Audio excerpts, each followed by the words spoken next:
comportementale. Pour commencer la session, je vous propose de jouer à un petit jeu, faire un petit test avant de démarrer et de répondre à trois questions portant sur trois mini-études de cas. Euh, donc, la première porte sur... Alors, je fais le partage.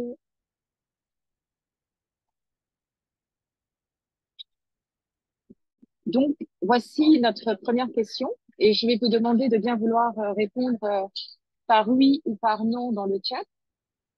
Donc, nous avons un programme A qui porte sur l'éducation nutritionnelle à l'école et il s'agit de diététiciens pardon, professionnels qui visitent les écoles pour donner des présentations sur une bonne nutrition et distribuer des brochures éducatives aux élèves. Et la question est, selon vous, est-ce un programme pour le changement social de comportement, oui ou non? Donc, je vous laisse répondre dans le chat.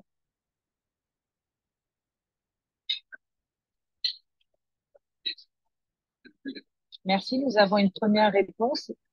N'hésitez pas, lancez-vous. Alors, nous sommes là pour apprendre, hein. Donc, oui,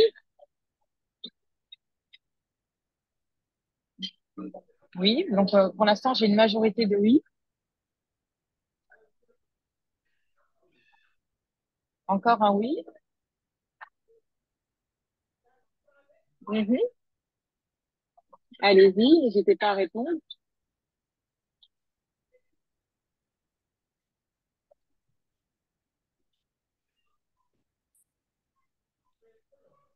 OK, donc nous allons pouvoir passer à la réponse. Alors, eh bien, non. Pourquoi? Alors, ce programme ne constitue pas un exemple de changement social comportemental parce qu'en fait, il se concentre uniquement, en tout cas principalement, sur une transmission d'informations. Donc, le but ici, c'est de transmettre une information et nulle part, il est indiqué qu'on cherchait à modifier les comportements ou les normes sociales de manière durable. Donc, quand on transmet une information, y compris dans des programmes de sensibilisation, sans y inclure des actions pour modifier des normes sociales, on ne peut pas parler de comportement, de changement social de comportement. Donc, il manque véritablement une approche intégrative et participative, qui sont deux éléments essentiels pour parler de changement social et comportemental. Du coup, vous avez une autre chance et nous allons passer au programme suivant. Cette fois-ci, il s'agit d'un programme intitulé Jeunes ambassadeurs pour la paix.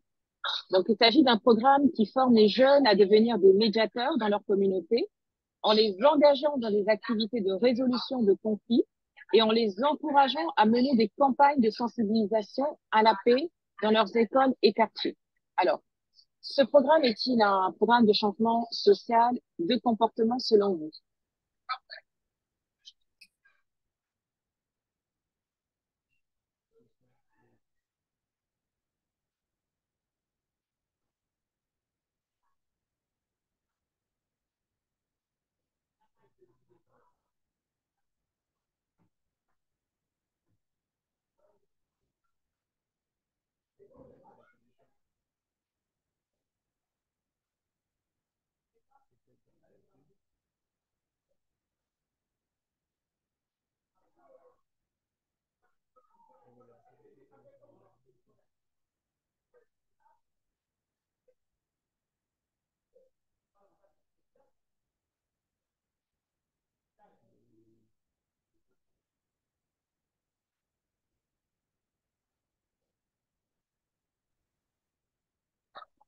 Alors, là encore, on a une majorité de oui.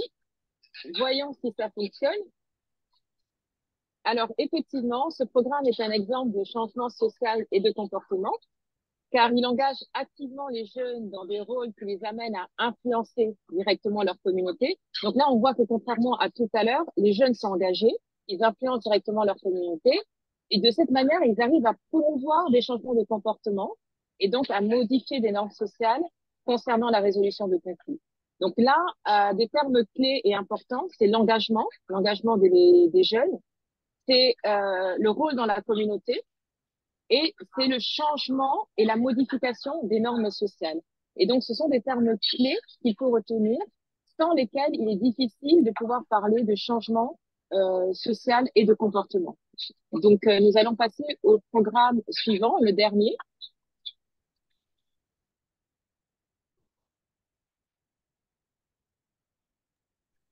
Alors, cette fois, il s'agit d'un programme intitulé Séminaire sur les finances personnelles.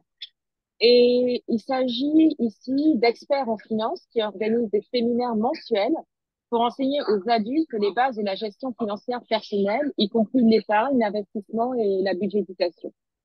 Donc ici, encore une fois, on vous demande s'il s'agit d'un programme de changement social et comportemental. Qu'en pensez-vous? Vous pouvez déjà commencer à comme ça, s'il y a des propositions déjà, c'est des prendre en compte. Donc ça, c'est pour connectivité.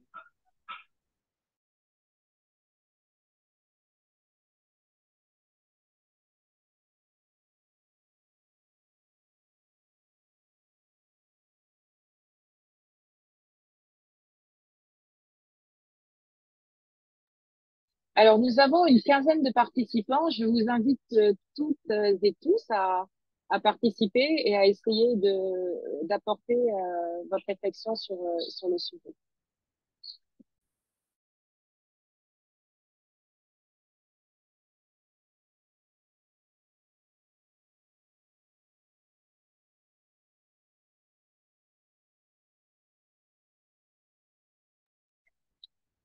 Alors, on va commencer par un mini-débat. Donc, j'ai une majorité de non, mais j'ai quand même quelqu'un qui a répondu oui. Est-ce que le participant ayant répondu oui veut prendre la parole et justifier son choix? Et ensuite, je demanderai à quelqu'un ayant répondu non de faire de même.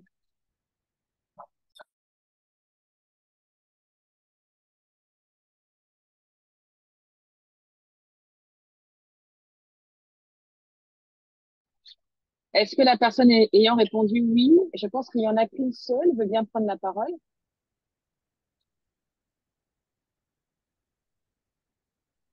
Je pense qu'il s'agit de Bakouri. Ah, il y a aussi Bonjour. Arnaud. Oui, bonjour. C'est Bakourine. Oui, Voilà, expliquez-moi. moi, je dis oui, dans la mesure où on apprend à ces derniers euh, comment gérer leurs finances personnelles, y compris comment épargner et investir. Donc, peut-être qu'ils gagnaient leur vie, beaucoup d'argent, peut-être qu'ils gagnaient de l'argent, mais qu'ils ne savaient pas comment les gérer afin d'en profiter davantage. Donc, pour moi, c'est à travers ces formations-là que ces experts offrent, ils peuvent changer de comportement sur leur attitude financière. Très bien, merci beaucoup pour votre intervention. Est-ce que quelqu'un ayant répondu non veut intervenir et éventuellement contrer les arguments de Bakouri? Merci beaucoup, Bakouri. Bonjour, bonjour. Oui, bonjour, allez-y, on vous écoute.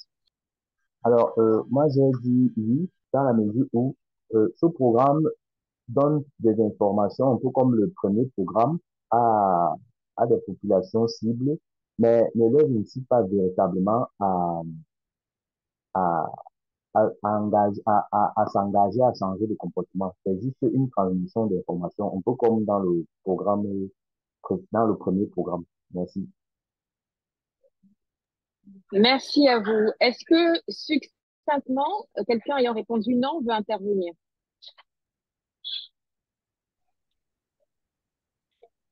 N'hésitez pas, c'est vraiment un atelier participatif. On est encore une fois là pour apprendre et plus on partagera, plus on réfléchira ensemble et plus vous arriverez à comprendre les différentes nuances d'un programme de changement social de comportement et comment évaluer ce type de programme.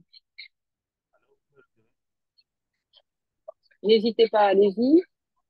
Quelqu'un veut prendre la parole? Oui, on vous écoute. Allô? Si vous permettez, Oui, oui. vous voulez Moi, partager? Allez-y. ouais. Moi, je pense que l'exemple exposé, en fait, il va pas induire un changement, on va dire, social et comportemental, du moment que la formation, il touche les personnes individuellement. Et donc, il n'a pas ce caractère social, si vous voulez. C'est pour cela que j'ai répondu par non. Voilà. Merci. Merci beaucoup pour vos différentes interventions. Alors, quelle est la réponse? La réponse est effectivement non. Et je vais rebondir sur ce qui vient d'être dit. Effectivement, ici, il n'est pas proposé d'action collective. Il est proposé seulement une action individuelle. Et le changement qui va éventuellement se produira à un niveau uniquement individuel. On ne peut pas ici parler de changement, de programme de changement social et comportemental. Il n'y a pas non plus de volet participatif où on intègre les participants à certaines actions. Et tout à l'heure, on parlait de normes sociales. Il n'y a aucune norme sociale ici qui est évoquée. Donc, bien qu'éducatif, ce programme ne constitue pas du tout un programme de changement social et comportemental. On dit aussi changement social et de comportement, PSC, car il se limite seulement à l'enseignement de compétences et il ne parle pas d'influencer des normes sociales, il ne parle pas d'influencer des comportements qui affecteraient la gestion financière de toute une communauté et de manière durable. Donc voilà, c'était une petite introduction pour vous montrer à quel point, en fait, souvent, on se permet d'utiliser ces termes de changement social et comportemental, alors que les programmes identifiés n'en sont pas. On ne peut pas parler de CST juste parce qu'on attend un changement quelque part. Voilà. Donc, bonjour à toutes et à tous. Je me présente, je suis Soukaina Ouedraogo. Je suis consultante en suivi et évaluation. En particulier, je suis spécialisée en santé communautaire, SSR ado jeunes, c'est-à-dire que je me spécialise en santé sexuelle et reproductive des adolescents et des jeunes. Et je suis actuellement co-coordinatrice du groupe thématique enfants évaluateurs jeunesse à Sénéval et je serai votre modératrice pour la session d'aujourd'hui. Je vais demander à Rabiatou si elle est bien présente.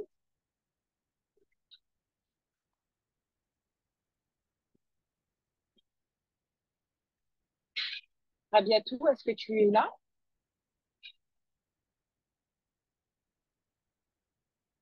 Oui, bonjour Soukaina, bonjour et à tous et à toutes. C'est un réel plaisir d'être avec vous ce matin.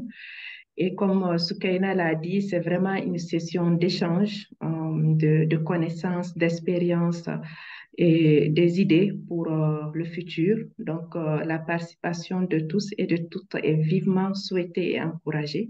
Donc, moi, je suis Rabiatou Sangaré. Actuellement, je suis directrice des programmes au niveau de l'ONG RAS, qui signifie Réseau africain pour l'éducation à la santé et à la citoyenneté. Mais auparavant, j'étais responsable, suivi, évaluation et recherche quand même sur un bon bout de ma carrière. Merci beaucoup pour cette présentation, Rabiatou. Donc, nous allons tout de suite revenir vers toi, mais avant ça, je voulais juste jeter un peu l'environnement. Donc, le changement social et comportemental, il mobilise une diversité de disciplines dans la communication stratégique, le marketing, le plaidoyer, l'économie comportementale, ainsi que la conception centrée sur l'humain que certains connaissent et la psychologie sociale. De mon côté, fort de mes études doctorales que j'ai approfondies en psychosociologie, j'ai tendance à dire psychosociologie parce que c'est la même chose. J'ai étudié donc l'influence des normes sociales et je suis une ardente défenseuse de la conception centrée sur l'humain parce que pour moi, il est difficile de mettre en place un programme si on ne connaît pas les besoins des bénéficiaires avant. Donc, c'est une passion, c'est cette passion qui m'a guidée finalement vers mon rôle actuel d'évaluatrice, puisque je suis persuadée du potentiel de cette approche, qui, je pense, peut révolutionner la manière de concevoir et d'évaluer les programmes qui vise un changement durable. Alors, vous le savez, nous vivons dans un monde de plus en plus complexe et interconnecté où les jeunes jouent un rôle pivot, non seulement comme bénéficiaires, mais aussi comme catalyseurs du changement.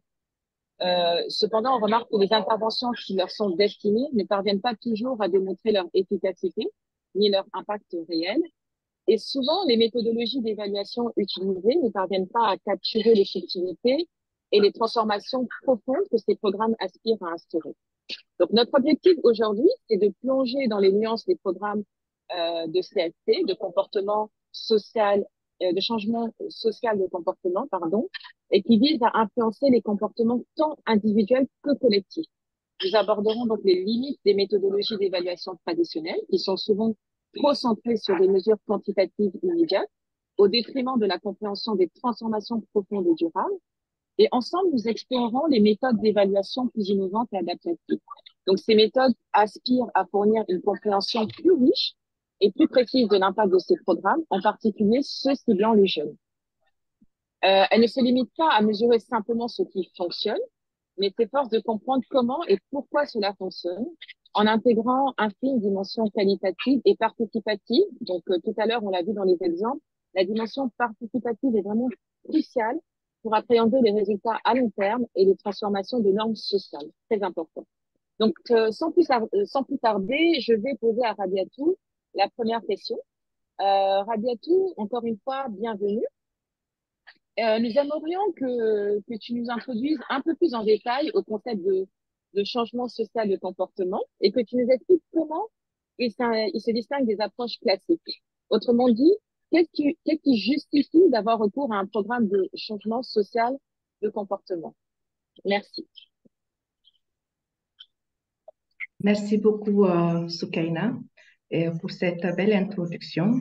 Donc, au fait, ce qu'il faut comprendre, c'est que le changement social et comportemental, et comme son nom un peu l'indique, c'est un processus qui est structuré et stratégique. Donc, lorsque on est dans ce type de programme, c'est de pouvoir tout de suite comprendre que ce sont des projets ou des programmes qui qui sont au fait un processus qui doit être bien pensé, bien structuré et stratégique au fait. Donc, ces programmes visent à influencer des modifications durables de comportement des individus et du collectif, y compris avec plutôt une place centrale qui est accordée aux normes sociales qui sous-tendent ces comportements.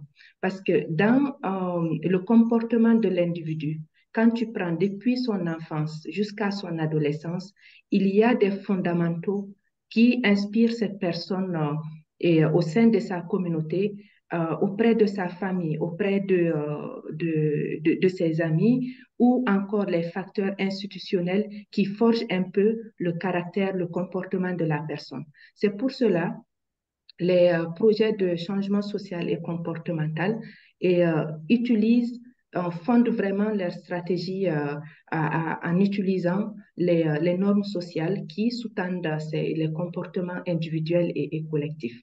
Donc, et ces programmes sont conçus pour aborder des problèmes sociaux qui sont complexes et à travers une approche qui engage les individus, qui engage aussi les communautés et qui engage la société dans son ensemble. Et au-delà de cette société, qui engage aussi les institutions qui gouvernent cette société-là. Donc, il y a quand même une grande distinction entre ces types de projets et programmes avec les autres programmes ou projets classiques qui sont plus focus sur la sensibilisation et tout simplement et sur l'information. Donc, il se concentre sur, pour les projets et programmes de changement social et comportemental, il commence d'abord par vraiment investiguer et comprendre le comportement qu'on souhaiterait ou les comportements qu'on souhaiterait changer, chercher à comprendre les normes culturelles les structures de pouvoir, parce que on sait que dans nos sociétés aujourd'hui, il y a des personnes qui concentrent ces pouvoirs-là. Donc, pour pouvoir vraiment les intégrer, les modéliser et les intégrer dans l'approche. Donc, les distinctions vraiment de ces projets et programmes sur le social and behavior change, c'est vraiment une approche bien étudiée, holistique et qui intègre les facteurs socio-culturels qui gouvernent la société et influencent significativement sur le comportement, de l'individu. Eh bien, merci beaucoup pour cette réponse, Fabiatrice. C'est vraiment très intéressant. Votre expérience met clairement en lumière l'importance cruciale des approches intégrées dans les programmes de CST. Dans le domaine de la santé communautaire et particulièrement dans les services de santé sexuelle et reproductive, j'ai remarqué qu'il était crucial d'intégrer une compréhension plus profonde des facteurs sociaux et comportementaux qui influencent les résultats et les services. Trop souvent, j'ai l'impression que les évaluations se limitent à des mesures cliniques dans ces domaines-là et structurelles. Quand on est en tant qu'évaluateur, quand on est envoyé sur le terrain, on nous demande beaucoup de recueillir des données cliniques. Et souvent, on ne tient pas compte des dynamiques complexes qui affectent l'accès aux services et leur utilisation effective. Et donc, j'ai l'impression qu'en intégrant une analyse des facteurs comportementaux et sociaux dans les protocoles d'évaluation, on peut non seulement mieux comprendre les barrières et les facilitateurs à l'utilisation de ces services, mais également développer des interventions plus ciblées et adaptées aux besoins spécifiques des communautés. Donc, ce que j'ai vu, cela pouvait inclure des fois des stratégies comme tu l'as dit, Radiatou, hein, pour modifier des normes sociales restrictives, surtout dans le domaine de la santé sexuelle en Afrique. On connaît tous les tabous qui sous-tendent cette thématique et améliorer la communication au sein des communautés aussi pour renforcer l'engagement communautaire autour de la santé reproductive. Là encore, chers participants, si vous avez bien noté, j'ai utilisé des termes vraiment, l'approche communautaire est très importante en changement social. Si le changement ne porte que sur un individu, on ne peut pas parler de CSC. Et la communication aussi revêt un important facteur. Donc, j'ai l'impression qu'en mettant l'accent sur ces aspects, les programmes peuvent devenir plus inclusifs, équitables et garantir ainsi, dans l'exemple que j'ai pris, les services de santé, garantir que ces services atteignent des populations les plus vulnérables ou les plus marginalisées. Et cela peut conduire à une amélioration significative des résultats de santé, finalement.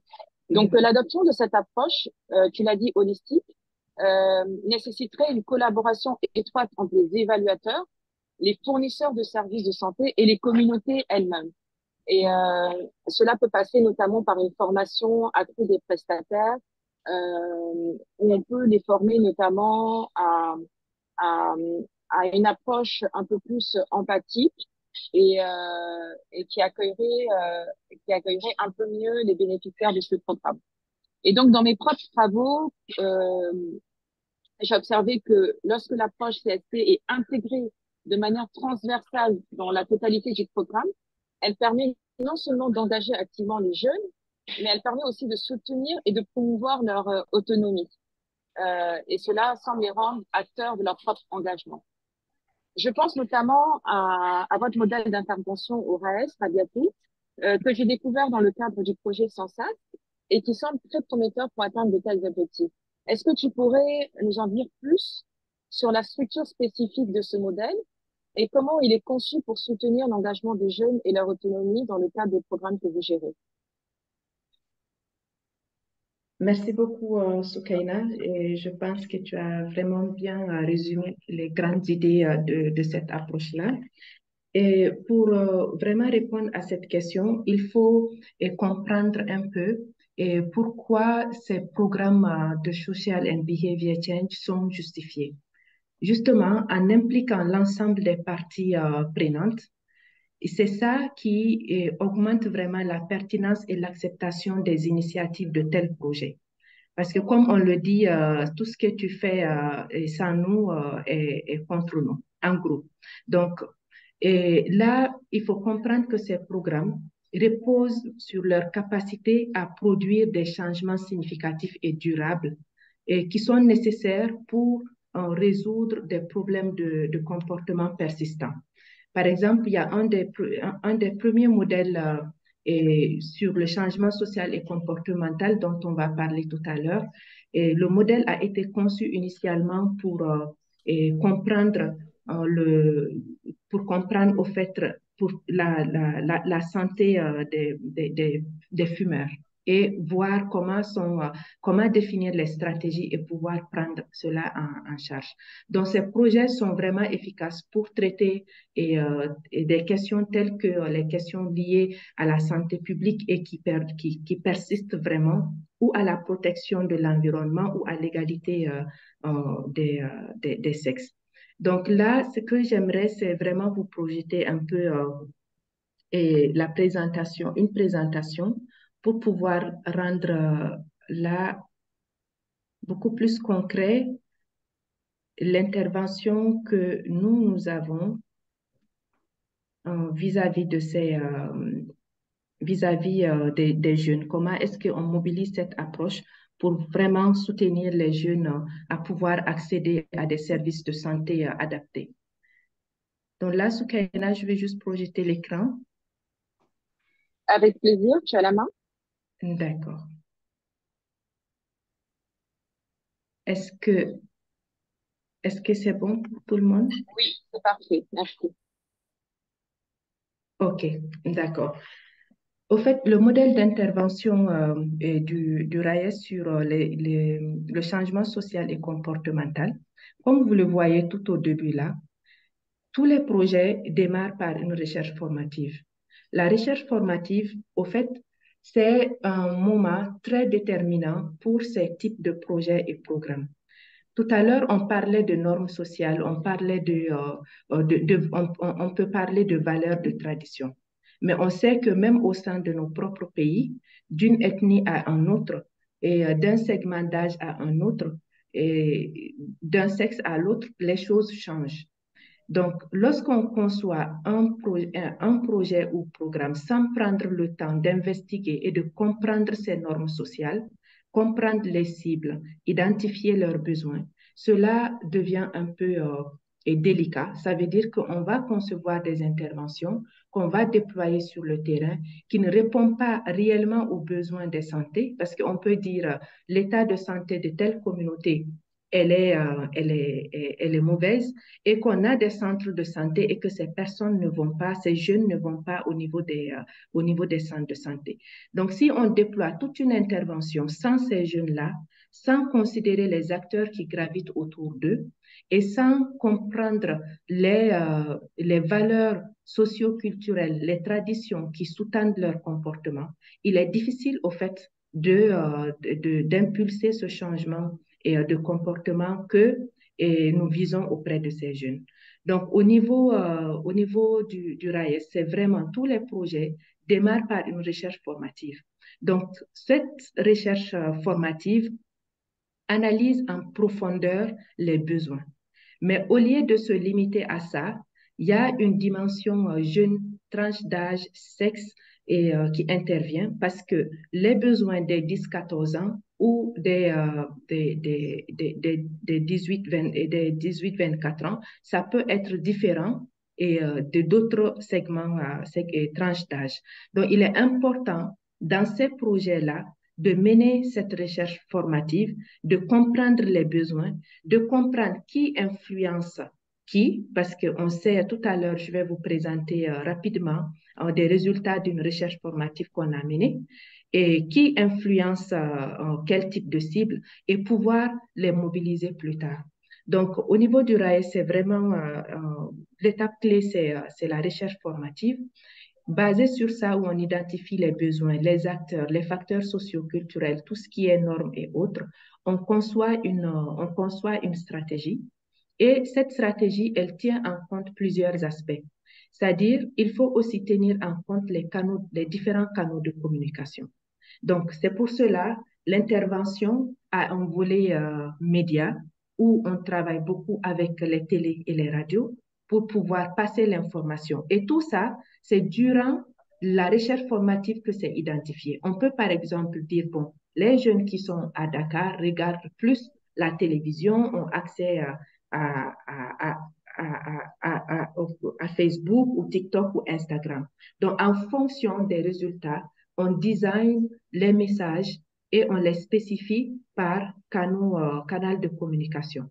Donc, il y a aussi quand même, aujourd'hui, on sait que en Afrique, une personne sur 6 a accès à l'Internet et 42% des jeunes s'orientent directement sur les réseaux sociaux pour aller chercher des informations en lien avec leur santé. Ça veut dire qu'aujourd'hui, si un jeune a un problème de santé, vu que aller au niveau du poste de santé où parfois il est jugé, il est rejeté, ou l'offre de service disponible là-bas n'est pas adaptée, la personne peut directement aller sur Facebook ou aller sur d'autres sites Internet pour chercher initialement les informations. Et ils sont 42% en Afrique de l'Ouest. Donc, c'est quand même un potentiel, une opportunité que les organisations qui interviennent dans ce domaine ne doivent pas négliger. Donc, vous voyez, on intègre aussi un aspect de la communauté parce qu'il y a des jeunes qui vivent dans des zones isolées, qui n'ont ni accès à la télévision, ni accès aux réseaux sociaux. Donc, c'est pouvoir aussi identifier ces jeunes-là et concevoir une intervention qui leur permet, et qui permet au message d'arriver à ces jeunes et de pouvoir susciter l'envie, ce questionnement et l'envie de modifier son comportement par rapport à une problématique de santé ou autre constatée. Donc, il y a l'évaluation qui est là. Donc, vous voyez, on continue. C'est des projets où continuellement on évalue parce que les cibles bougent, parce que les normes aussi s'adaptent parfois à l'environnement, parce que les influences aussi peuvent changer. Donc, c'est important dans ces programmes-là de pouvoir évaluer. Donc, continuellement, dans cette approche, on est dans une évaluation. Donc, la conception aussi doit être vraiment très, très inclusive. Les stratégies doivent être designées avec ces jeunes-là. Récemment, on a eu un grand-mère et une jeune fille qui ont créé du contenu pour nous. Donc, pour pouvoir parler de comment sur les questions de santé. Donc, c'est important d'impliquer ces jeunes-là tout au long au fait de l'implémentation du projet. J'ai parlé de la segmentation parce que la manière dont on peut expliquer un problème de santé à un jeune de 10, 14 ans est différent par rapport à un jeune de 24 et de 18, 24 ans. Donc, c'est important de segmenter le message tout en respectant cet aspect de valeur culturelle, de tradition, parce que quand tu échanges avec une personne et que tout de suite tu attaques les normes, les traditions ou les valeurs qui guident cet individu-là, c'est difficile que vous vous compreniez. Donc, il faut comprendre ces aspects, pouvoir savoir comment les intégrer dans les messages de telle sorte que la personne puisse être disponible au dialogue. J'ai parlé de la mobilisation des acteurs gravitant autour. Je vous présenterai tout à l'heure un exemple des résultats de la recherche formative pour que vraiment vous compreniez comment est-ce que ces projets sont designés et pourquoi le modèle d'évaluation classique qu'on a actuellement, qui est gouverné par l'approche et les critères de l'OCDE, ne peuvent pas forcément permettre d'évaluer l'efficacité de ces approches. J'ai parlé d'approche multicanal qui est tout ce qui est médias, réseaux sociaux et communauté. Donc ici, je vous présente, c'est en anglais, mais voilà, je vous présenterai les grandes idées. Ici, par exemple, c'est une recherche formative qu'on a conduit dans 3 pays, Burkina Faso, Côte d'Ivoire et Sénégal. Et là, on essaie de voir quelles sont les barrières d'accès à la santé des jeunes, notamment tout ce qui est normes conservatives, tout ce qui est toxicité, on parle plutôt de masculinité positive et les connaissances. Donc, vous voyez là, on identifie les barrières, on identifie On identifie les barrières liées à la santé des jeunes, les barrières liées à l'accès aux services, les barrières qui sont et les opportunités qu'on a. Donc là, sur cette recherche sur la santé, on voit qu'il y a des normes conservatives. Et si on ne tient pas en compte ces normes, c'est difficile que les communautés acceptent les interventions. Si on ne tient pas en compte, si on ne mobilise pas plutôt la stratégie sur la masculinité positive qui, qui un peu euh, casse cette représentativité qu'on a du comportement et des hommes qui disent que pour être un vrai homme, il faut avoir un comportement, par exemple, violent, où il faut être le plus fort. Donc, si on n'arrive pas à mobiliser des stratégies pour pouvoir, en tout cas, tirer parti de cette masculinité positive, ça va être compliqué. On voit aussi les barrières sur tout ce qui est connaissance en termes de santé auprès de cette cible 15-24 ans et tout ce qui est manque de confiance. Le low self-efficacy, c'est vraiment un manque de confiance de pouvoir décider vis-à-vis de sa santé. Ça explique aussi pourquoi les jeunes utilisent beaucoup, ceux qui ont accès en tout cas à l'Internet, 42% s'orientent directement sur les réseaux sociaux pour trouver une solution. Donc, la recherche formative, c'est vraiment des éléments comme ça que ça peut faire ressortir. Et vous voyez là, on parle et les parents n'ont pas confiance au centre de santé. Donc ça, si tu viens avec une intervention qui ne tient pas en compte de l'avis des parents, de comment entamer des discussions avec eux, c'est un peu compliqué. Donc, on parle par exemple des spécificités au Burkina, je ne vais pas m'attarder là, mais vous voyez, dans chaque pays, il y a des spécificités. C'est pour vous montrer qu'aujourd'hui, quand on parle de programme de changement social et comportemental, le programme qui peut marcher au Sénégal peut ne pas marcher au Burkina Faso, peut ne pas marcher en Côte d'Ivoire. Donc, c'est important de comprendre la racine de ce problème, les facteurs socio-culturels qui tournent autour. Et aujourd'hui, je pense depuis quelques années, peut-être 5 ans, les acteurs de développement se rendent compte que, au fait, les programmes déployés sur de nombreuses années qui n'ont pas tenu en compte les cibles n'ont pas effectivement été efficaces. Donc, vous voyez là, lors de cette recherche, on identifie les spécificités, les particularités par pays.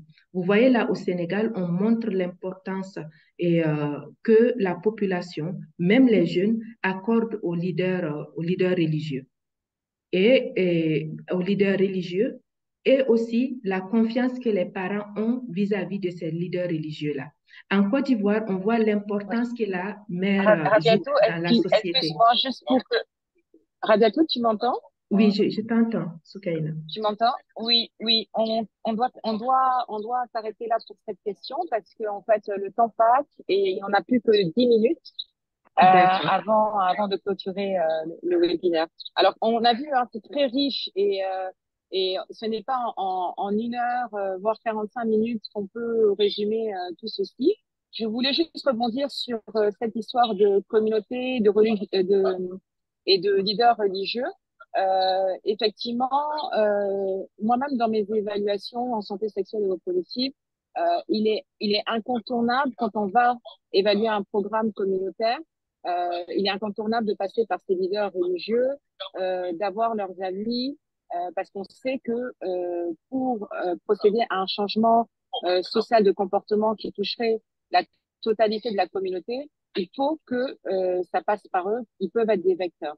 Donc, si j'ai bien compris, donc il semble essentiel de ne pas atteindre la fin d'un programme pour décider de mesurer son impact en termes de changement social de comportement, mais plutôt d'intégrer cette dimension dès la conception du programme. C'est ce que j'ai compris dans votre modèle. Et je comprends que pour être efficace, l'évaluation à ce moment-là doit être envisagée dès le départ en définissant clairement la stratégie de changement social de comportement avant même l'implémentation du programme.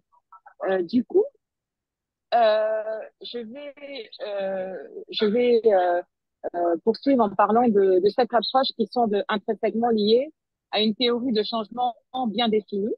Et je suis particulièrement curieuse de savoir comment vous appliquez le modèle théorique de changement de James Prochaska chez RAES. Donc, pour rappel aux participants, ce modèle, il considère le changement comportemental comme un processus évolutif qui traverse différentes étapes et qui offre ainsi une structure très riche pour les interventions de changement social et de comportement. Et du coup, s'il te plaît, Radiatou, est-ce que tu peux nous expliquer comment ce modèle théorique de changement de Prochaska façonne notre approche évaluative, notamment en termes d'adaptation aux critères d'évaluation traditionnels de l'OCDE, auxquels tu faisais référence tout à l'heure. D'accord, très bien. Merci, merci Soukaina. Donc là, je vais juste, le modèle dont on parle, en tout cas utilisé par le RAES, et un des modèles utilisés par le RAES, c'est le modèle effectivement transthéorique de Prochaska. Au fait, ce modèle ce qu'il faut comprendre, quand on design un projet de changement social et comportemental, il faut pouvoir déjà identifier et comprendre bien et la problématique qu'on veut traiter et identifier et les différents modèles de changement social et comportemental qui existent. Ça ne veut pas forcément dire qu'on doit se coller à un modèle particulier, mais ça veut dire que tu peux partir de là et améliorer ce modèle-là de telle façon que ça répond vraiment aux besoins de ton projet ou programme. Mais c'est important dès le début de pouvoir l'identifier pour baser ta stratégie là-dessus. Donc, ce modèle transthéorique de Prochaska, l'idée est que le changement de comportement ne se produit pas en une seule étape, comme vous le voyez sur l'image, mais il y a une série de phases au cours de laquelle l'individu passe progressivement. Donc, on passe d'une situation d'intention à l'action et au maintien du nouveau comportement. Donc, ce modèle, on a 5 principales étapes. Et donc, vous voyez dans ce modèle, l'individu passe d'abord par une étape de précontemplation. Ça veut dire que c'est comme aujourd'hui, vous allez dans un village et vous construisez un centre de santé qui répond même aux besoins des jeunes et sans inclure au fait ce jeune dans la conception, dans la conception du projet. Donc, la personne, sur cette phase de précontemplation, quand il va se réveiller un beau matin et voir ce centre de santé, à ce stade, l'individu observe le centre de santé, mais l'individu n'envisage pas de changer son comportement dans un futur pour, par exemple, aller demander les services parce que la personne ne sait pas ce que ça signifie. Donc, ce premier stade, c'est ce que Prochaska a appelé précontemplation. C'est pour cela c'est important, même dans la recherche formative, d'identifier à quel stade les cibles sont.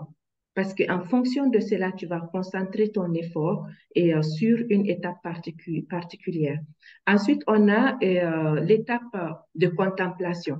Dans l'étape de contemplation, le jeune peut commencer ou la cible peut commencer à reconnaître qu'au fait qu'il y a un problème et peut-être dans sa communauté ou lui-même par rapport à son comportement en matière de santé ou en matière d'égalité des sexes, qu'il y a un problème. Donc, vous voyez, à ce stade, la personne commence à se questionner.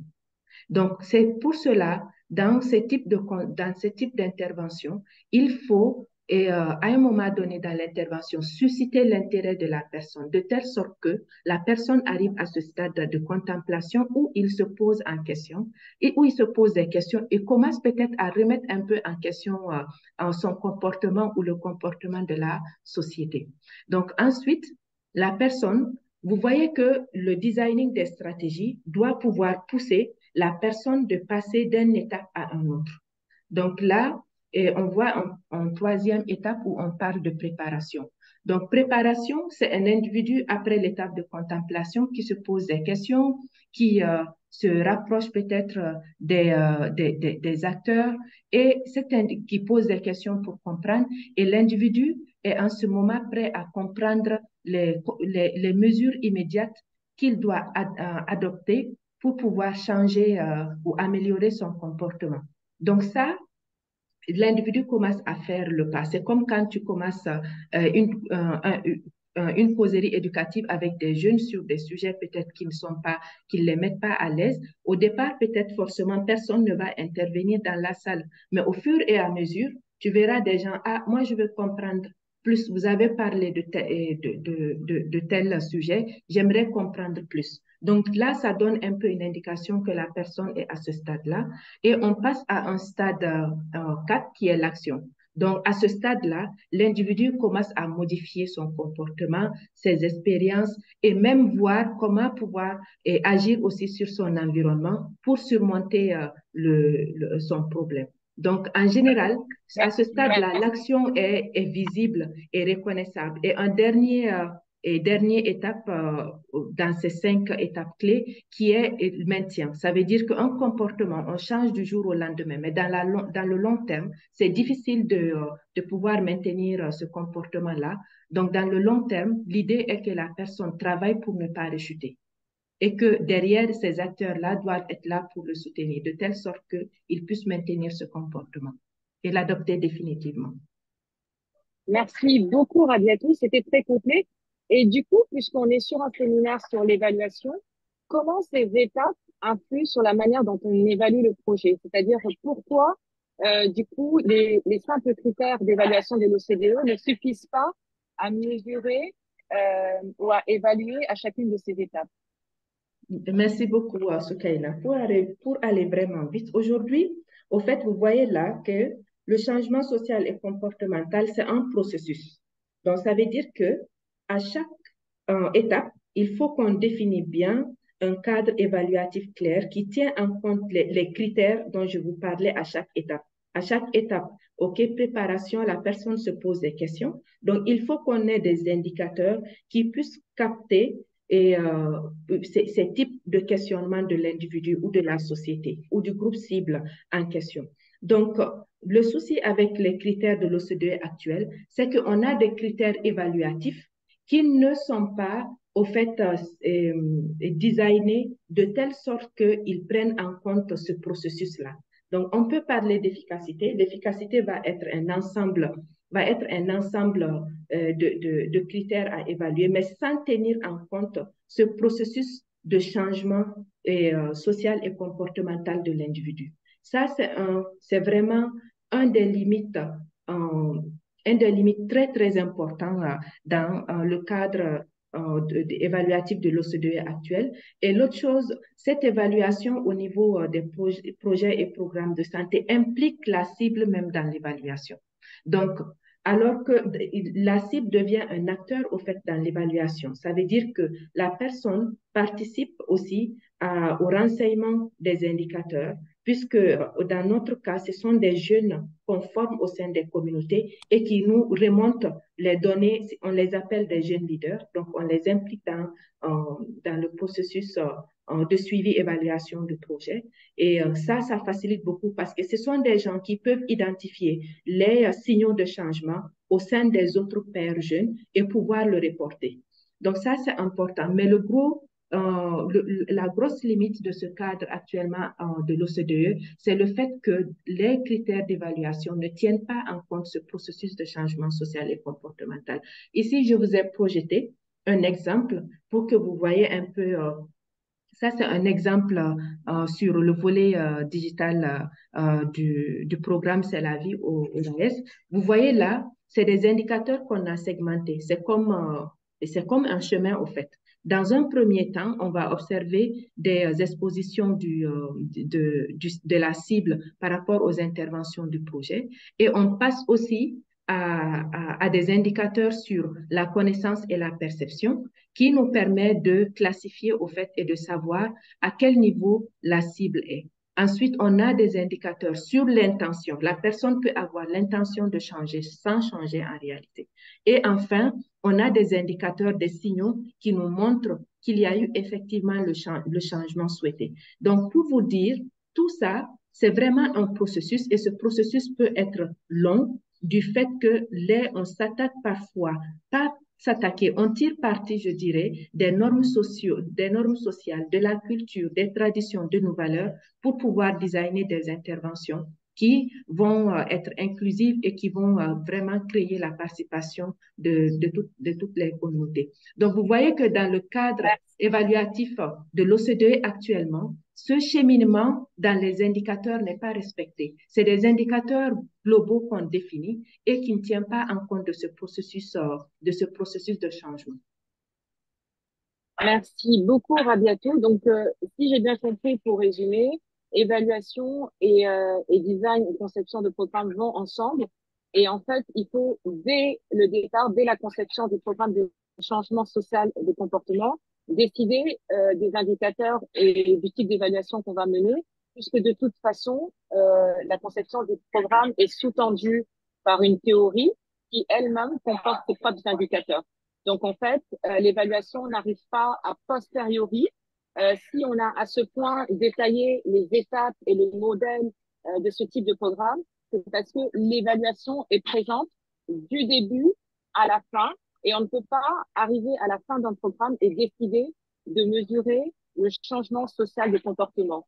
Sinon, il s'agit des simples mesures d'impact quelconque, mais on ne peut pas parler de changement social de comportement si derrière, dans la conception, on n'a pas cette théorie et ces indicateurs qui sous-tendent le programme. Donc, merci beaucoup pour ton intervention, Rabiatou. On se dirige tranquillement vers la fin.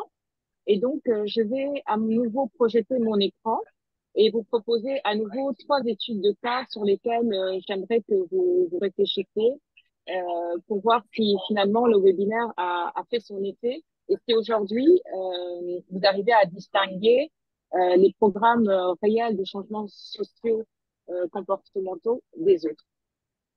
Donc, je vais partager mon écran. Ici, il s'agit d'un programme, d'une campagne de recyclage communautaire et c'est une initiative locale qui encourage les résidents à recycler en fournissant des informations et des ressources, mais sans intégrer d'activités communautaires ou d'engagement direct pour modifier les comportements à long terme. Alors, ce programme est-il un exemple de changement social et de comportement? Je vous laisse répondre dans le chat. Et si une personne veut intervenir pour justifier, elle peut lever la main et on lui donnera la main pour qu'elle justifie sa réponse. Merci.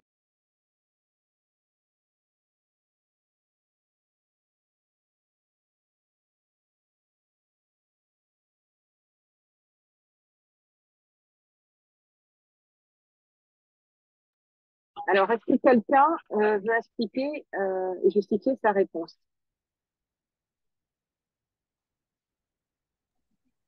Bonjour. Bonjour une Bonjour. fois de plus. Oui. Alors, moi, j'ai dit non parce que le premier élément qui m'a frappé, c'est qu'il n'y a pas d'aspect communautaire, c'est juste une transmission d'informations aux individus. Et la deuxième raison, c'est que le programme n'insiste pas sur l'activité, il n'y a pas vraiment une réelle activité. On n'incite pas les populations cibles à une réelle activité. Donc, c'est les deux aspects qui m'ont poussé à dire non. Merci. Merci beaucoup. Et est-ce que vous voulez, par exemple, nous proposer un indicateur ou quelque chose que vous pourriez évaluer ici en termes de changement de normes sociales? Bon, pour le moment, je ne vois pas vraiment parce que je dois dire que je suis à un stade d'apprentissage vraiment. Donc, je ne vois pas vraiment un programme qui me vient à l'esprit. Merci. Très bien, merci pour votre intervention. En tout cas, vous aviez raison puisque ce programme ne relève pas du CSC, car bien qu'il promeuve des pratiques de recyclage, il ne travaille pas activement à changer les normes sociales ou les comportements à long terme de manière intégrée et participative. On pourrait penser notamment à demander aux habitants de la localité de placer des poubelles à des endroits spécifiques et en allant voir les populations et en demandant à ces personnes qui placent les poubelles si pourquoi par exemple les populations préfèrent mettre des déchets à tel endroit plutôt qu'à d'autres. Et ça permettrait d'évaluer si la population a compris la nécessité, pardon, des pratiques de recyclage. En tout cas, les personnes qui sont actives dans le programme doivent de même participer à l'évaluation elle-même du programme. Sur ce cas, on a le réseau de soutien aux jeunes entrepreneurs. Donc, c'est un programme qui non seulement fournit des compétences entrepreneuriales aux jeunes, mais les engage aussi activement dans le développement de leur entreprise à travers des mentorats, des ateliers pratiques et des groupes de soutien peer-to-peer. Ce programme est-il un exemple de CSC selon vous?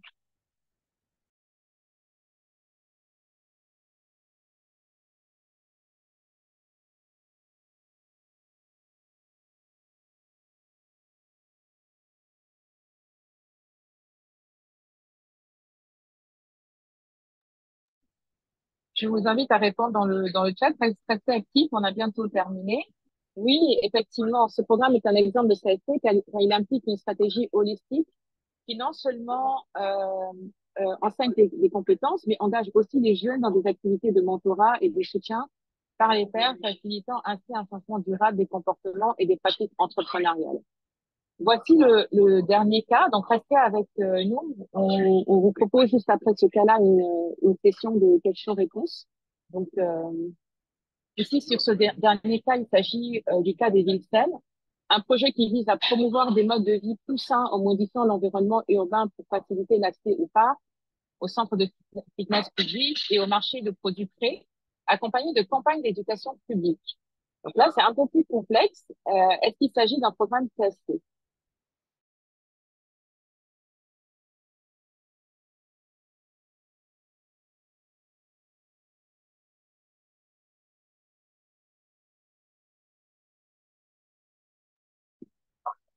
Eh bien, oui, finalement, c'était bien un programme de CSC. Pourquoi? Il va au-delà de la simple fourniture d'informations.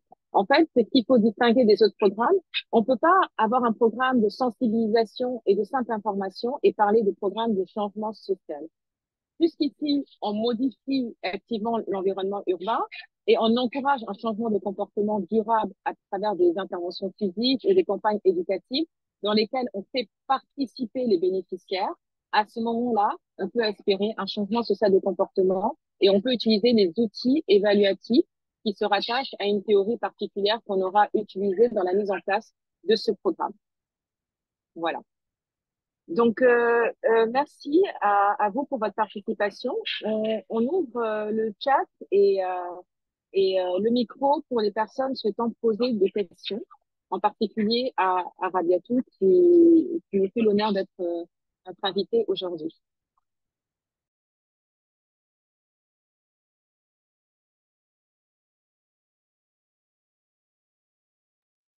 Alors, n'hésitez pas hein, pour les questions. Il n'y a pas de questions inutiles. Donc, c'est vraiment important on puisse se comprendre parce que ces projets et programmes aujourd'hui ont un grand potentiel au fait et pour pouvoir, dans le développement, pour pouvoir atteindre le niveau de développement que nous souhaitons pour nos régions.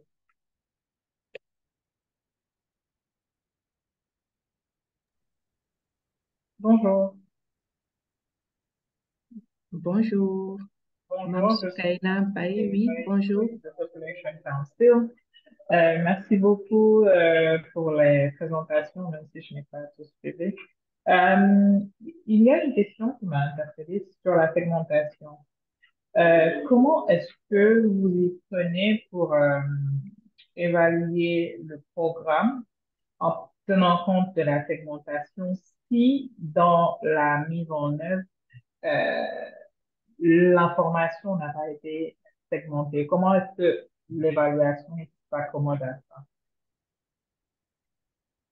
D'accord. Merci beaucoup, Mme Soukaina. Donc, si j'ai bien compris la question, lorsque l'information n'est pas segmentée, comment est-ce qu'on se prend pour évaluer le programme? C'est bien ça. Oui, c'est ça. C'est bien ça. Oui, c'est ça. OK, d'accord. Donc là, Et c'est comme dans le processus de conception du projet ou programme, on oublie la segmentation. Donc, ça veut dire qu'on aura donné les mêmes messages à tous les types de cibles. Mais pour évaluer ce genre de programme, il faudrait pouvoir, dans notre méthodologie,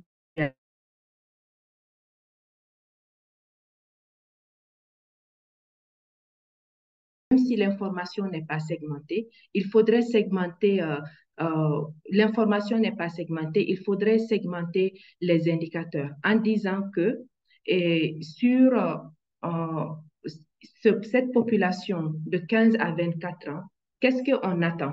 Quels sont les signaux de changement?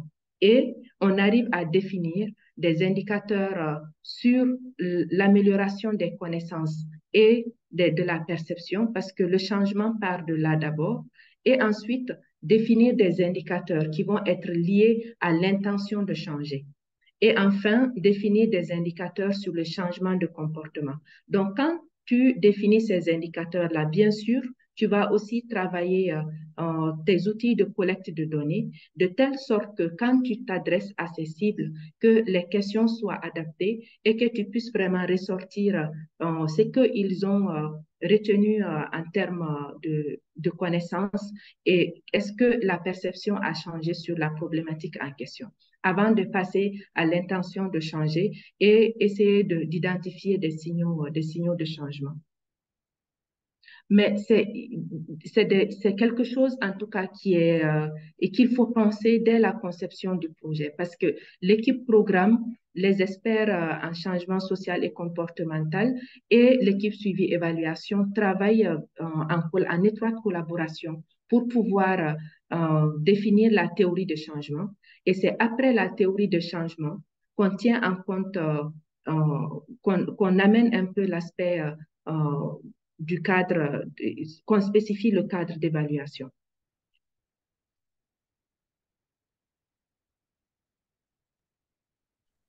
Merci beaucoup, Mme Soukei, pour ta question. Merci, Rabiatou, pour la réponse. Juste avant qu'on prenne les deux dernières questions, je voulais vous indiquer qu'il y a un lien pour un formulaire d'évaluation que je viens de poster dans le chat. Ce n'est pas un questionnaire long, ça vous prendra moins de 30 secondes et ça nous sera très utile pour la suite. Merci.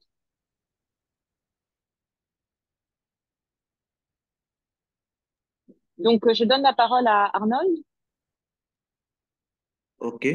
Merci beaucoup aux chers panélistes et merci aussi aux différents participants. Et merci à Rabiatou pour sa brillante présentation et aussi à Solbian, je crois bien que je prononce bien, et pour leurs différentes interventions pour apporter plus d'éclaircissement et plus d'éléments à cette session webinaire. Et j'ai une petite préoccupation.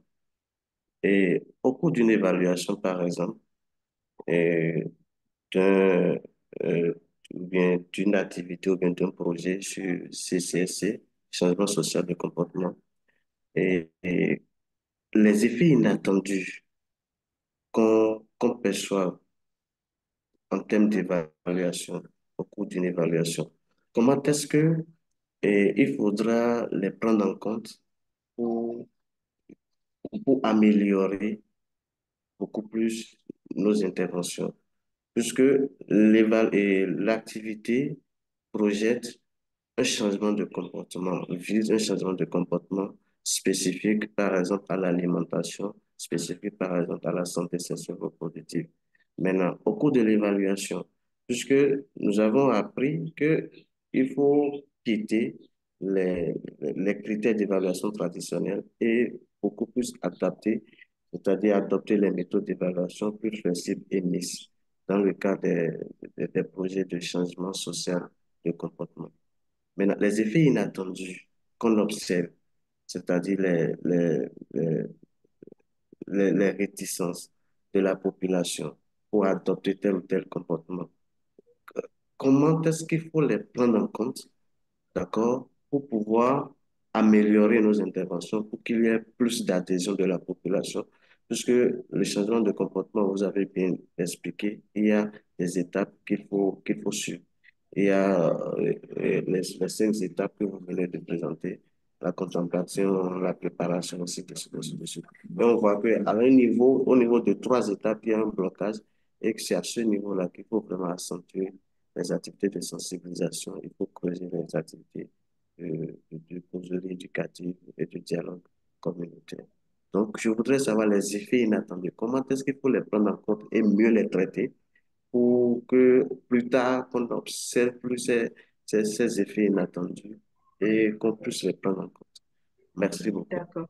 Très bien, Arnaud. Très, très belle question également.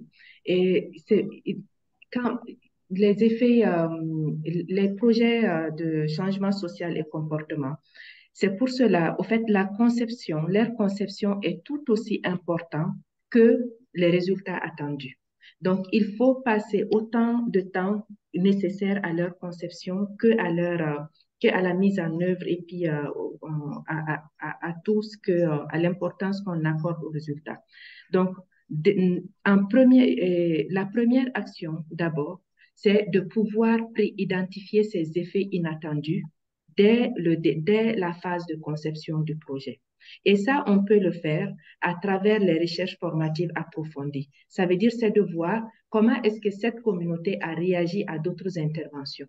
Quelles ont été les meilleures approches, les bonnes pratiques pour un autre projet pour pouvoir faire face à ce projet. Cette phase de recherche pour comprendre la communauté, comprendre les cibles, les facteurs socio-culturels, les lois, le cadre juridique en place est très important.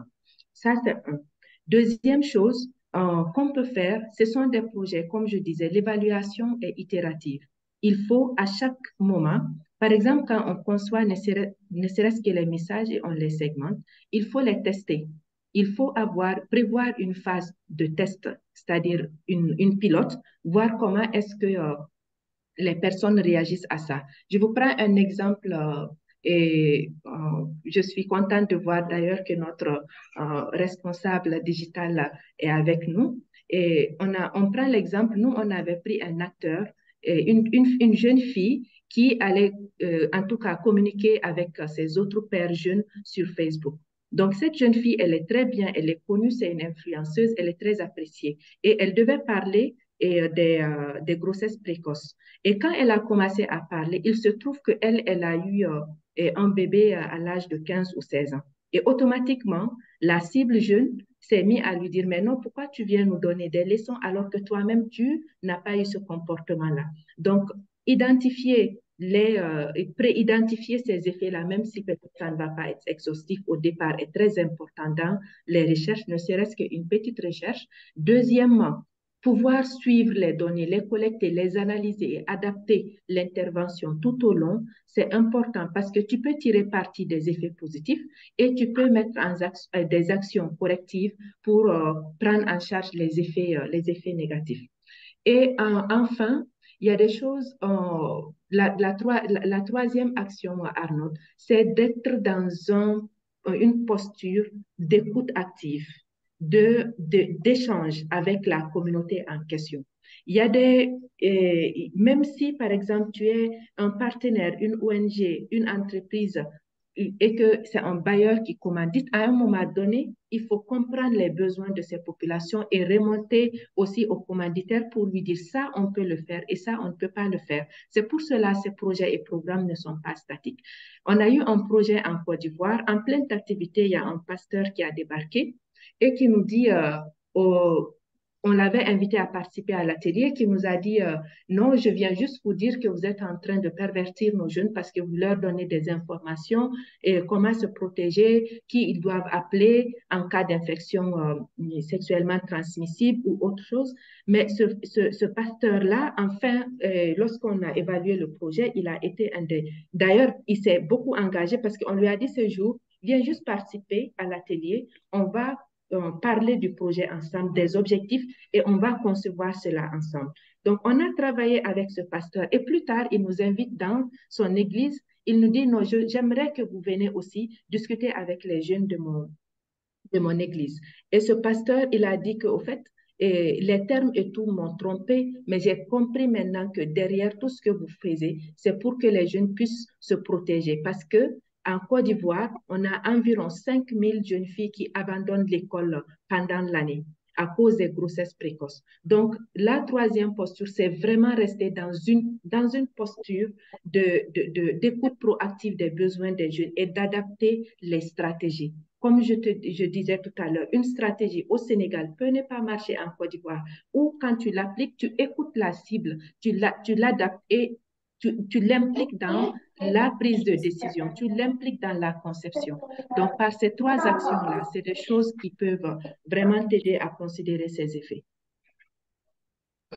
Merci beaucoup, Rabiato, pour cette réponse très, très riche. Merci, Arnold, pour la question. Nous allons passer à notre dernier interlocuteur, qui est Mbaké Gueye.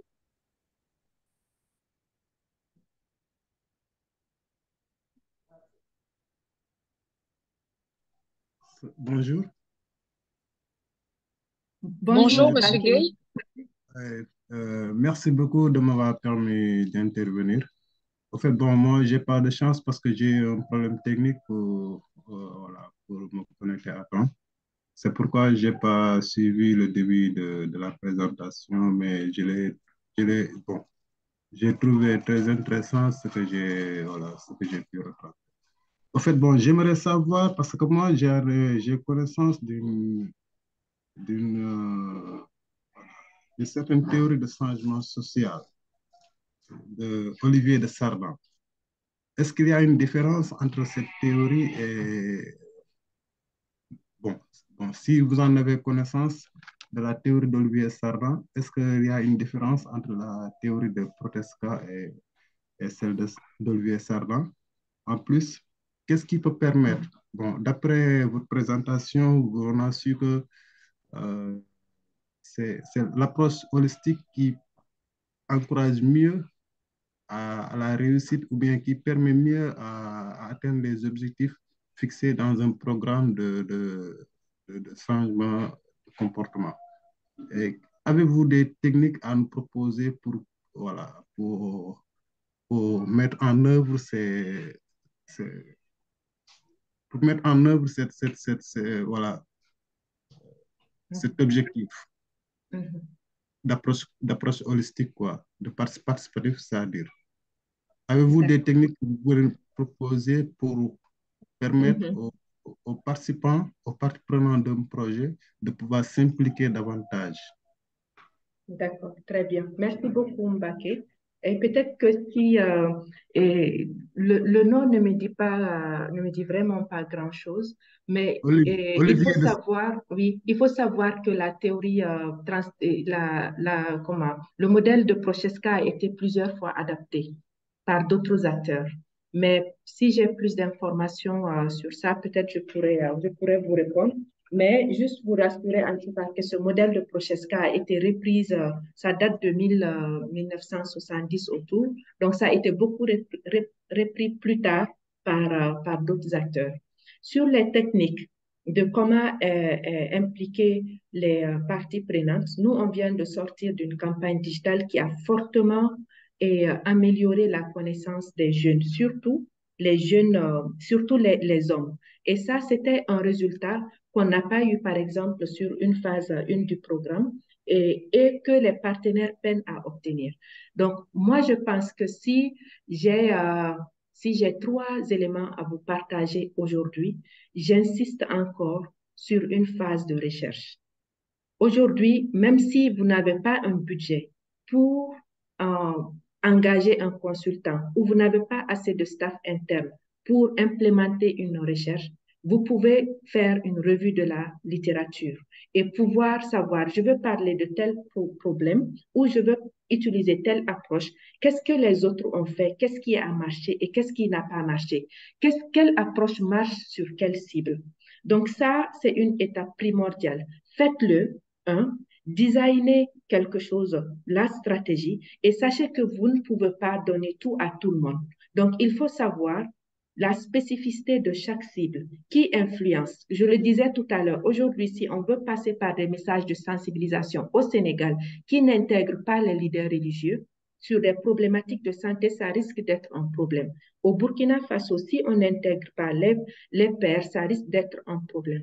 Donc, concevez quelque chose selon ce que la revue de la littérature vous a donné et testez, ne serait-ce que sur 5 ou 10 jeunes. Faites une pilote pour voir comment est-ce que ces personnes réagissent. La deuxième chose, c'est de pouvoir impliquer les acteurs dès le démarrage. C'est discuter avec eux. S'il faut, vous adaptez l'objectif. Nous, on a eu à le faire dans certains projets. Vous adaptez l'objectif. On a été au Tchad et au Tchad, durant la séance, il y a un papa qui s'est levé qui nous a dit, moi, je vous dirais de parler, quand vous communiquez, dites éducation à la santé, et ne dites pas éducation complète, par exemple, à la sexualité, parce que ces termes-là portent confusion chez nous. Mais quand je vois la télé, et là, on a adapté, on dit aux bailleurs, c'est vrai que dans ta stratégie, toi, tu parles de ça, mais au sein de nos communautés, on ne parle pas de ça. Il faut savoir les impliquer parce que tout ce que vous visez, c'est pour leur bien-être. Donc, vous ne pouvez pas l'obtenir sans les intégrer dans les différentes phases. C'est pour cela que ces projets peuvent être un peu fastidieux, ça peut prendre du temps, ça peut on change la stratégie tout le temps. Mais quand tu t'engages dans ce type de projet, que ce soit en évaluation ou en programme, il faut savoir il faut adapter et impliquer les cibles, même dans le suivi évaluation. Tester les outils, voyez comment est-ce qu'ils répondent.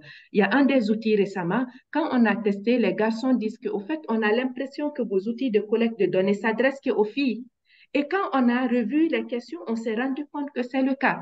Et on a adapté les outils de telle sorte que les garçons soient intéressés. Et on sort de cette campagne en voyant que ce sont les personnes qui ont été les plus engagées. Parce qu'on les a impliqués dès le début. On demande même le choix d'un nom de campagne digitale et notre responsable digital est en ligne. Et c'est quelque chose où on demande aux jeunes, on veut faire telle campagne, quel est le jargon qui colle bien? C'est là où le terme angbé est sorti. Ce terme-là, c'est un terme ivoirien. Donc, c'est important de les impliquer en deuxième chose. Et enfin, l'évaluation itérative, elle est importante. Si vous êtes sur les réseaux sociaux, vous devez lire les commentaires, voir qu'est-ce que les gens pensent de ce que vous publiez. Même changer des couleurs, ça arrive dans ce genre de projets. Moi, j'ai été à Oussouye, à Ziguinchor, en rouge, et on me dit non, c'est le roi qui porte le rouge ici. Donc, tu ne peux pas aller dans cette communauté avec du rouge. J'ai dû prendre le t-shirt du chauffeur pour le porter et pouvoir aller dans cette communauté. Donc, c'est important d'observer les données, ne serait-ce que des petites données. Il y a tout à l'heure Arnaud qui parlait d'effets imprévus. C'est d'observer cela et d'adapter et de communiquer, avoir une communication transparente vis-à-vis des commanditaires du projet. Donc, voici les 3 éléments que je peux vous partager et, par rapport à cette question. Merci beaucoup, Rabiatou. Merci beaucoup, Monsieur Gueye, pour ces questions. Donc, avant de nous quitter, je vous invite à prendre quelques minutes pour remplir le questionnaire d'évaluation que nous avons préparé et dont le lien se trouve sur le chat. Je vous rappelle que vos retours sont essentiels pour nous aider à améliorer nos sessions futures et nous aider à mieux répondre à vos besoins. Donc, vous trouverez le lien, encore une fois, du questionnaire dans la zone de chat de ce webinaire. Et voilà, merci. Donc, merci. Merci, Soukaina. J'aimerais juste Oui. répondre rapidement à une question Oui. d'un participant ou d'une participante qui Oui. m'a attiré sur le sport, Comment? qui a peut-être du mal à Oui. pouvoir engager. Au fait, ça, justement, à travers la recherche, il faudrait que vous puissiez identifier quels sont les facteurs qui influencent le comportement de ces décideurs ou de ces autorités ou de ces acteurs dans la communauté. Quand vous allez pouvoir identifier pourquoi ils ne s'impliquent pas ou ne s'intéressent pas au programme de sport, vous allez pouvoir designer la stratégie et peut-être passer par des canaux. Peut-être que c'est quelqu'un qui lit un journal le matin. Et si vous publiez quelque chose sur Facebook ou sur la télé, peut-être au niveau de la télé, la personne ne va pas voir. Donc, ce qui est important ici, essayez de faire des recherches ou observer même les habitudes de ces personnes pour voir qu'est-ce qui les intéresse. Et c'est en utilisant cela, en fondant la stratégie sur la base de cela, que ça va vraiment les intégrer. Si vous voulez plus de détails, c'est Oulimatou Goudiaby. N'hésitez pas à prendre contact avec moi via Soukaina. Je vous parlais d'un programme sport et développement qu'on a implémenté récemment et des stratégies qu'on a pu avoir pour engager la communauté. Merci beaucoup. Merci beaucoup encore une fois, Rabiatou. Et j'ajouterais que le terme clé ici est normes sociales, et c'est ce que tu viens de mentionner à nouveau, étudier les normes sociales. Ça vous permettra de comprendre les tenants, les aboutissements des comportements, et d'où la nécessité de faire cette étude en amont, cette étude exploratoire. Donc, merci à toutes et à tous pour vos questions engagées et à Rabiatou pour ses réponses éclairées et profondément informative. Au cours de ce webinaire, nous avons exploré des concepts assez complexes mais essentiels qui redéfinissent notre approche de l'évaluation dans le domaine du changement social et comportemental. Rabiatou a brillamment démontré que le CSC n'est pas simplement une série d'actions isolées, mais un cycle intégral dans la vie d'un projet. Et cette vision nécessite une compréhension profonde que les changements désirés dans les comportements et les normes sociales ne sont pas instantanés, mais se développent progressivement à travers différentes étapes. Donc, le modèle transthéorique de changement de James Prochaska nous aide à voir ce processus comme une évolution continue où chaque étape prépare la suivante, soulignant l'importance de mesurer non seulement les résultats finaux, mais aussi la progression à travers ces étapes. Nous avons également discuté de l'insuffisance des approches d'évaluation traditionnelles qui, bien que largement alignées sur les critères de l'OCDE, ne capturent pas toujours la subtilité et la profondeur des programmes de CSC. Et Rabiatou a souligné la nécessité d'adopter des approches théoriques supplémentaires et de les compléter avec des discussions éducatives et l'analyse des réseaux sociaux, elle l'a dit tout à l'heure, pour obtenir une évaluation plus complète et plus nuancée. Donc, cela nous rappelle que les critères standards doivent souvent être adaptés pour refléter fidèlement les impacts complexes et à long terme des interventions CSC. Et en conclusion, je tiens à souligner que l'innovation en évaluation est cruciale. Rabiatou l'a dit tout à l'heure, un programme et une évaluation faite au Burkina ne sera pas le même programme et la même évaluation faite au Sénégal. Donc, on ne peut pas se contenter à chaque fois de simplement répéter les critères de l'OCDE. Il faut un minimum de créativité et d'innovation. Donc, elle nécessite une ouverture à de nouvelles méthodes et un engagement à comprendre le changement comme un processus dynamique et interactif. Et j'espère que ce webinaire vous a inspiré à repenser l'évaluation dans vos propres initiatives de CSC en reconnaissant la valeur des approches mixtes, qualitatives et quantitatives, et en embrassant la complexité du changement social et comportemental. Rabiatou, je te laisse le mot de la fin.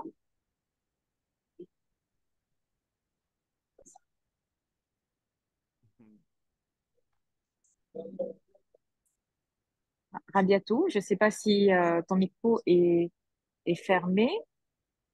Juste le mot de la fin, s'il te plaît.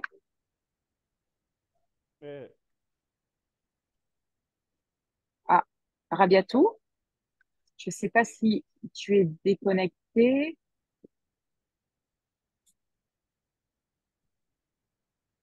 Alors, je ne la vois plus. Elle est peut-être déconnectée, effectivement. Donc, merci à vous. Je rappelle l'invitation à adhérer à Sénéval. Sénéval est une association ouverte à tous et à toutes les personnes souhaitant, étant curieux de l'évaluation, tout simplement. Vous n'avez pas besoin d'être évaluateur pour faire partie de Sénéval. Et notre équipe a justement posté un lien dans le chat que vous pouvez retrouver. Il vous suffit de remplir le formulaire et de l'envoyer à l'adresse que j'indique actuellement sur l'écran. Et je vous invite vraiment parce que moi, c'est une association qui m'a permis de me développer professionnellement. Il y a différents programmes, il y a des formations, des rencontres, du réseautage, des possibilités de mentorat. Et donc, pour moi, c'est une association incontournable. Et je vous invite encore une fois à bien vouloir remplir le questionnaire qui se trouve dans le chat, qui prendra juste 15 secondes. Il s'agit juste de 4 ou 5 questions à cocher. Et voilà, encore une fois, je vous remercie pour votre participation. Je vous rappelle que nous sommes actuellement dans la semaine locale et qu'il s'agit d'une semaine qui propose différents événements autour de l'évaluation. Vous pouvez vous connecter sur le site du Glocal et choisir les webinaires qui vous intéressent. Merci encore à Rabiatou pour sa participation enrichissante et à vous tous pour avoir été avec nous aujourd'hui. Et n'oubliez pas de continuer à innover, adapter vos méthodes pour mieux saisir et soutenir les transformations que vous souhaitez voir dans le monde. Voilà, je vous souhaite une bonne journée et à très bientôt. Vous pouvez également, n'hésitez pas à me contacter.